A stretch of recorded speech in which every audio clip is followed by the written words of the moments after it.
बिस्मिल्लाहिर्रहमानिर्रहीम। शुरू अल्लाह के नाम से जो बड़ा मेहरबान निहायत रहम वाला है। अस्सलामुअलैकुम गाइस, तो इस ट्यूटोरियल में हम डिस्कस करेंगे सिलेक्शन के बारे में। तो हमारे पास ये लास्ट फ्रेमवर्क आता है सिलेक्शन। तो ये क्या होता है और इसका कौन कौन सा ये प्रोसेस इसका क्या है, इसकी यानी इसकी डेफिनेशन, इसका इंट्रोडक्शन या सिलेक्शन प्रोसेस क्या है, इसके बारे में डिस्कस करते हैं।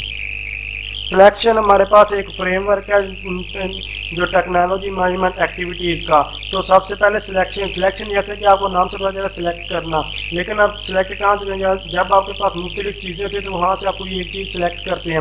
ये होता है एज ए रियल लाइफ अगर आप सिलेक्शन की बात करें, लेकिन जो कि हम टेक्नोलॉजी मैनेजमेंट की बात कर रहे हैं तो इसमें आप सिलेक्शन क्या होगी? तो इसमें जो हमारे पास सिलेक्शन ये होगी कि आपके पास मुख्तलिफ बिजनेस होते हैं। आप मुख्तलिफ बिजनेस के हिसाब से उसके मुख्तलिफ मॉडल्स होते हैं। आप उन मुख्तलिफ मॉडल्स बिजनेस यहाँ जो आप सिलेक्शन कर रहे हो आपके पास मुख्तलिफ बिजनेस मॉडल्स हैं, वहाँ से आप कोई भी एक जो मॉडल वगैरह कह रहे हैं कि वो आप सिलेक्ट कर रहे हैं। तो यहाँ जो सिलेक्शन हो रही है वो बिजनेस मॉडल की हो रही है।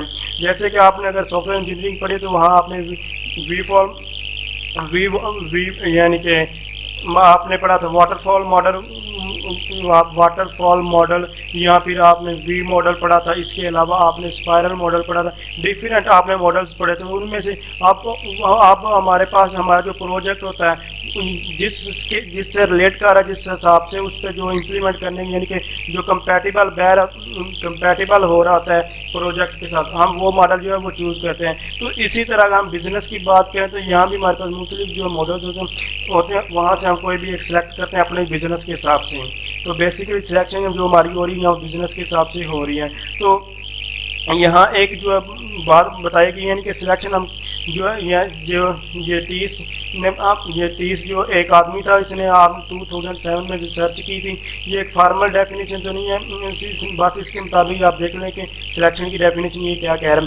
तो ये कहता है जो हमारे जो है यानी कि सिलेक्शन होती है, अगर हम सिलेक्शन के हिसाब से कोई भी बिजनेस कर रहे हैं, कुछ भी कर रहे हैं, तो वो हमारे यानी कि वो हमारे एसेट जो होते हैं वो प्रीशियस होते हैं, बहुत अहम होते हैं, और हमें ज़्यादातर वहाँ सक्सेस होते हैं, फेलियर के चांसेस वगैरह कम होते हैं। यानी कि इसका कहने का मतलब है कि हम जो सिलेक्शन क्यों करते हैं और अगर हम करते हैं तो उसका फ़ायदा हमें क्या होता है। तो उसका यही कहा जा रहा है कि strategy involve selection and developing technology and business model that build competitive advantages through assembling and organising difficult to replicate assets thereby sharing. तो ये इसमें जो कहना चाह रहा है कि वो कह रहा है कि जो हमारे पास यहाँ इम्पोर्टेंट टर्म्स है, यानी कि जब हम ये जो असल में सिलेक्शन होती है, पहले हम गोल्स हमारा था और गोल्स के बाद हमारे पास उसकी गोल्स को हम आइडेंटिफाई करते हैं। जब वो आइडेंटिफाई करें तो फिर हमारे पास सिलेक्शन आती है। जैसे कि आप जो अभी आप समझ लें कि आपने बीएससी आप कर रहे हैं, तो जब आप बीएससी लेवल पर होते हैं तो आपको क्या मुख्तलिफ सब्जेक्ट वगैरह पढ़ाए जा रहे थे और सिर्फ आपको इंट्रोडक्शन जो है वो दिया जा रहा है। अब आपको नहीं पता था कि आपने किधर जाना है किधर नहीं, बस इंट्रोडक्शन आप मुख्तलिफ सब्जेक्ट में दिया जाता है।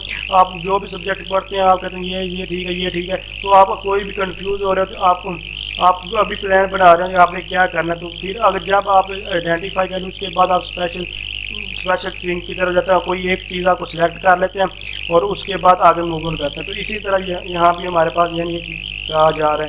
तो यहाँ कह रहा है कि जब जो हमारे पास यानी कि जो सिलेक्शन होती है वो हमारी जो क्या है स्ट्रेटजी और सिलेक्शन एक साथ साथ वर्क करते हैं। यानी कि जब हम सिलेक्शन कर लेते हैं तो हमारे पास एक स्ट्रेटजी बनी जो दो चीज़ों से मिलकर बनी, यानी कि सिलेक्शन और इम्प्लीमेंटेशन और सिलेक्शन को जब मिला दिया जाए तो हम फिर एक जो स्ट्रेटजी बना लेते हैं, यानी कि रूल और रेगुलेशन वगैरह पर हम वर्क करते हैं। तो ये कहता है कि जब जो भी हम यानी कि कोई भी बिजनेस मॉडल जो हम सिलेक्ट करेंगे जहाँ कोई भी टेक्नोलॉजी जो भी, तो वो क्या होगा कि वो डिफ़िकल्ट टू रिप्लिकेट एसेट्स, यानी कि वो हमारे पास डिफ़िकल्ट टू रिप्लिकेट एसेट्स। अब ये क्या वर्ड है डिफ़िकल्ट टू रिप्लिकेट एसेट्स जो हमारे जैसे कि स्टूडेंट्स को कहा तो ये हमारे एसेट्स है।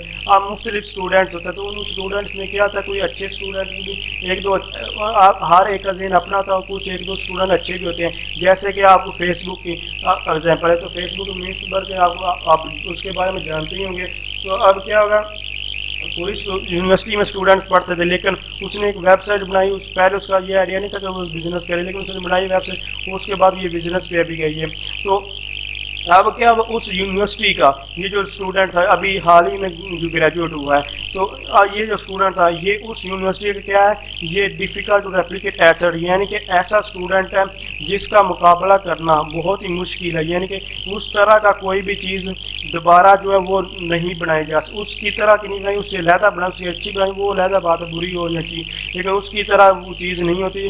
और जो अच्छे वर्क आगे जो बढ़ते हैं वो हमारे पास वो क्या होता है, डिफ़िकल्ट टू रिप्लिकेट एसेट्स होते हैं, यानी कि उनका मुकाबला करना मुश्किल होता है, ये वो कह रहे हैं। तो इसी तरह से जो भी बिजनेस मॉडल, यानी कोई भी मॉडल जो सिलेक्ट किया जाता है, अगर वो सिलेक्शन के थ्रू किया जाता है तो वो हमारे पास क्या होता है, डिफ़िकल्ट टू रिप्लिकेट एसेट्स होता है। तो ये जो सिलेक्शन है पूरे प्रोसेस के थ्रू जो सिलेक्ट की जाती है, इसीलिए यहाँ ज़्यादा ये सक्सेस होती है। तो अभी इसका प्रोसेस भी हम देखेंगे, ये डेफिनेशन वगैरह वही है, आप इसको पढ़ सकते हैं, कोई चीज़ मुश्किल है। तो अब सिलेक्शन का प्रोसेस में हमारे पास 8 पॉइंट्स आते हैं, तो ये 1 बाय 1 इस पॉइंट्स को डिस्कस करते हैं। तो फर्स्ट जो 5 पॉइंट्स हैं वो हमें स्ट्रैटेजी के एनालिसिस देते हैं, और उसके बाद हमारे पास जो इसके लास्ट 3 पॉइंट्स हैं वो स्ट्रेटजिक चॉइस और इम्प्लीमेंटेशन वगैरह जो है ये हमें प्रोवाइड करता है। तो 1 बाय 1 इनको देखते हैं। सबसे पहले हमारे पास पॉइंट आ जाता है जो है टेक्नोलॉजी ऑडिट। तो अब यहाँ टेक्नोलॉजी ऑडिट अगर हम रियल लाइफ में इसमें ऑडिट का मतलब जो देखा जाता है वो यानी कि वो पैसे के एग्जीमिनेशन और रेवलेशन वगैरह होती है, लेकिन क्योंकि ये टेक्नोलॉजी मैनेजमेंट है तो यहाँ जो होगी ऑडिट वो इंफॉर्मेशन टेक्नोलॉजी में, तो ये क्या होगा, ये किसी भी ऑर्गेनाइजेशन का जो टेक्नोलॉजी है उसके इंफ्रास्ट्रक्चर, उसकी पॉलिसी, ऑपरेशन वगैरह जो सारी चीज़ें चल रही हैं उसको एग्जीमिनेशन और एवेल्युएशन उसका किया जाता है। यहाँ पैसे का वगैरह का नहीं होगा, यहाँ टेक्नोलॉजी का जो है एग्जीमिनेशन और एवेल्युएशन हो रही है। तो यहाँ ऑडिट का ये मतलब बताया जा रहा है। और इसके अलावा जो हमें बताया जा रहा है कि information technology audit determine whether it IT control product corporate asset ensure data integrity and वगैरह। तो यहाँ क्या बताया जा रहा है कि जो हमारे पास ये बिजनेस एसेट जो होते हैं वगैरह होते हैं, ensure data integrity. Data integrity का मतलब यहाँ करेक्टनेस के बारे में बताया जा रहा है, यानी कि जो जिस रास्ते पर जो हम टेक्नोलॉजी वगैरह यूज़ कर रहे हैं क्या उसका हमें बेनिफिट्स भी है या नहीं, वो हमें क्या हमें वो उसका हम अपना गोल अचीव कर भी सकते हैं या नहीं कर सकते, हम अपने राइट पाथ पर चल रहे हैं या नहीं चल रहे, ये हमें ये इस चीज़ के बारे में बताती है। यानी कि एक आदमी है उसको जावा आती है, जावा वगैरह में, तो अब एक जावा की लैंग्वेज, तो वो अगर वो चाहे कि मार्केट में C# चल रही है या फिर कोई और लैंग्वेज मैं उस पर वर्क करूँ, तो जो उसको चीज़ आती नहीं और उस चीज़ पर वो चला जाए तो वो कभी भी जो है सक्सेस नहीं हो सकता। इसलिए जो चीज़ आपको आती है, जिस हिसाब से जो मार्केट में ठीक चीज़ें चल रही हैं और आपको भी वो चीज़ आती है, वो उस पर ही वर्क करें, किसी और पर रिलाय ना करें। तो ये हमारे पास जो फर्स्ट पॉइंट था हमारा टेक्नोलॉजी ऑडिट का। तो इसका यानी कि जो हमारा सिलेक्शन कैसे हम करते हैं, ये प्रोसेस पूरे एक प्रोसेस के बाद हम जो है सिलेक्शन करते हैं, इसीलिए सिलेक्शन बहुत सक्सेस। अब दूसरा पॉइंट है फोरकास्ट द टेक्नोलॉजी। उसके बाद हम जो क्या करते हैं, अपनी टेक्नोलॉजी हम कौन सी यूज़ करेंगे उसको फोरकास्ट करते हैं। यानी कि फोरकास्ट का मतलब होता है कि आप पेश हुई क्या।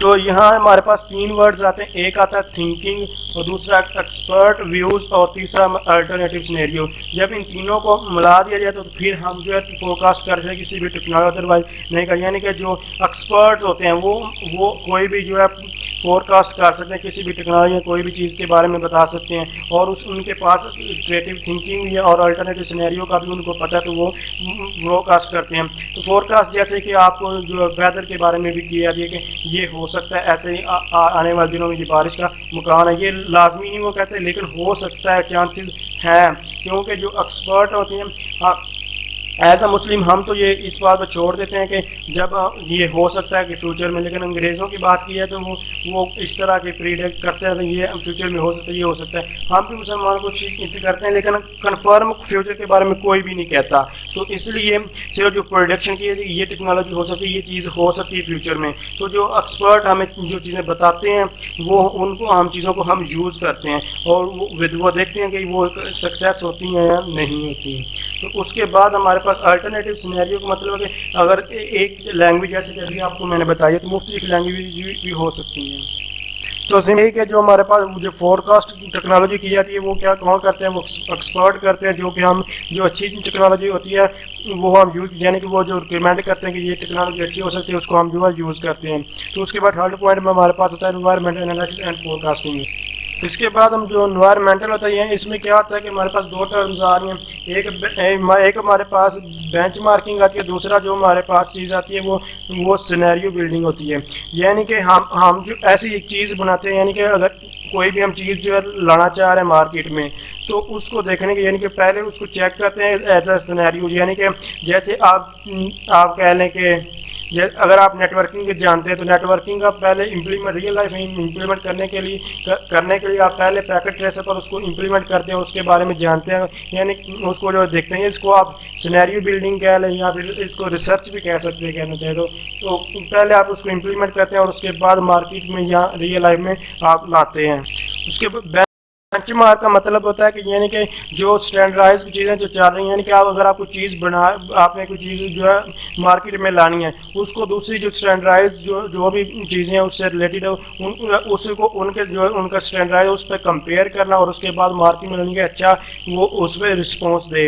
यानी कि क्योंकि पहले कुछ चीज़ें कोई भी चीज़ होगी, जैसे कि होंडा मोटरसाइकिल कंपनी है कह लें, तो अब होंडा के साथ कोई और भी जो कंपनी के यानी कि मोटरसाइकिल बनाया जाए, तो पहले वो होंडा वाले तो उनसे अच्छा आएगा, तो ज़ाहिर बात है लोग उसको परचेज़ करेंगे, अदरवाइज उसको नहीं करेंगे और उसका जो कंपैरिजन वो किसी एक स्टैंडर्ड के साथ किया जाएगा। उसके बाद analyse and forecast the market user, यानी कि मार्केट यूज़र एनालाइज के मार्केट को देखा जाता है, यानी कि ऐसी कोई चीज़ है जो मार्केट में जो है उसको पसंद किया, यानी कि आपने कोई चीज़ टेक्नोलॉजी या कोई चीज़ सेलेक्ट कर ली है और कर रहे हैं, तो वो ऐसा ना हो कि यूज़र को वो पसंद ही ना हो। जैसे कि आईफोन है, अब आईफोन ये ऐसे जो कोई ब्रांड होते हैं इनको पता होता है कि अगर हम कोई भी चीज़ जो लॉन्च करेंगे, आईफोन अगर 7 या 8 कोई भी लॉन्च है बोले, तो उसको बहुत सारे जो है परचेज़ करने वाले, क्योंकि वो जानते हैं कि ये ब्रांड है और इससे हमें कोई भी नुकसान नहीं और इस पर बहुत ज़्यादा पैसा भी खर्च होता है, सब कुछ इस पर खर्च हुआ है और ये अच्छी ही चीज़ होगी। इसीलिए इसको ब्रांड से ज़्यादा अगर कोई भी लोकल जो है आदमी जो है कोई चीज़ बहुत ज़्यादा पैसा लगा दे और वो कोई उसको खरीदेगी नहीं, तो उसका फ़ायदा नहीं होगा। इसीलिए मार्केट में देखना पड़ता है कि कौन सी चीज़ को लोग पसंद करेंगे, कौन सी नहीं करेंगे, तो ये सारी चीज़ें देखी जाती हैं और उसके बाद जो है आगे मूव होंगे। तो अगर लोगों को कोई चीज़ पसंद होगी वो उसको प्रेफर किया, अदरवाइज उसको जो है ज़रूर कर दिया जाए। एनालाइज द ऑर्गेनाइजेशन, फिर हम जो है और जो ऑर्गेनाइजेशन उसको एनालाइज करते हैं, यानी कि इसमें क्या होता है सारी चीज़ों को रिव्यू किया जाता है, डेवलपमेंट क्या और ये इसको रिव्यू किया जाता है, वर्क एनवायरनमेंट वगैरह होती है इसको रिव्यू के, पर्सनल या और ऑपरेशन वगैरह बिजनेस के रिलेटेड जितनी भी सारी चीज़ें होती हैं उनका ऑपरेशन देखा और उसके एसोसिएशन वगैरह देखे, यानी कि जो एम्प्लॉयज़ वगैरह होती हैं या फिर जो उसका मटीरियल वगैरह होता है, सब कुछ इन चीज़ों को एनालाइज किया, क्या यूज़ किया, किस तरह यूज़ किया, कौन सी टेक्नोलॉजी, ये सारी चीज़ें। और ये अब ऑर्गेनाइजेशन की बात की जा रही है, तो आप अपनी ही ऑर्गेनाइजेशन में एनालाइज करना। उसके बाद डेवलप द मिशन, यानी कि कोई भी आप काम करते तो कोई ना कोई उसका जो है आपका मिशन होना चाहिए, उसके अलावा अगर आपका कोई गोल ही नहीं है तो उसका कोई फ़ायदा नहीं होगा कि क्या करें। जैसे कि आप एज अ स्टूडेंट तो आपका क्या होता है, अगर आप डॉक्टर बनना चाहते हैं तो आप कहते हैं कि आप शुरू से ही क्या कहते हैं बायो वगैरह के बारे में जानते हैं, उसको पढ़ते हैं और एक डॉक्टर का आपको गोल होता है कि मैंने डॉक्टर बना, तो उसको बनने के लिए आप कुछ प्रोसेस करें। इसीलिए अगर आप इंजीनियर बनना चाहते हो तो आप इंजीनियर के रिलेटेड जो भी चीज़ें वो पढ़ते हैं और आपका गोल होता है कि मैंने इंजीनियर बना। इसी तरह आप अगर मार्केट में आप आना चाहते हैं तो आपका कोई ना कोई गोल होना चाहिए, तो वो आपको असल में ये टेक्नोलॉजी यही बताया कि कोई जो आप चीज़ बनाना चाह रहे हो वो आपका कोई गोल होना चाहिए, वो मिशन है, कोई विजन, ताकि आप उसको डायरेक्टली इम्प्लीमेंट कर सकें। ये ना हो कि आपका गोल ही कोई नहीं है और आप काम करते जा रहे हैं, ऐसा नहीं होना चाहिए। तो जो भी आपका जो मिशन है, जो भी चीज़ है उसको सेलेक्ट करो। उसके बाद जो हमारे पास आता है डिज़ाइन और ऑर्गेनाइजेशन एक्शन, ये फिर उसके बाद जो भी आपने का गोल है उस पर आपने एक्शन जो जितने भी आप अपने परफॉर्म्स कर, आप इसमें क्या होता है डिज़ाइन ऑर्गेनाइजेशन एक्शन, मतलब कि आप जो काम जो सिलेक्ट आपने किया जो ऑर्गेनाइजेशन, उसका मकसद क्या है, क्यों उसको सिलेक्ट किया जा रहा है, यानी कि वो इसमें जो आपको स्ट्रैटजीज वगैरह दी हैं कि ये हार्ट होती हैं किसी भी ऑर्गेनाइजेशन, और उनको जो कि आपने एक जो विजन मिशन बना लिया उसको पूरा करने डिज़ाइन ऑर्गेनाइजेशन वो एक्शन लिए जाते हैं। और जो एक्शन लिए जा रहे कोई चीज़ एक्शन वगैरह लिए जा रहे हो तो उसके बाद put the plan into operation, यानी कि उसके बाद उसको क्या इम्प्लीमेंट कर दिया जाता है और उस चीज़ को बना दिया जाता है, सब कुछ जो है एंड हो जाता है। तो ये हमारे पास का सिलेक्शन जो हम जो कर रहे हैं, यानी कि कोई भी चीज़ सिलेक्ट करने के लिए ये हमें ये प्रोसेस करना पड़ता है। तो अगर आप समझे वीडियो है इसको लाइक शेयर और कमेंट जरूर किए। थैंक्स फॉर वॉचिंग, अल्लाह हाफिज़।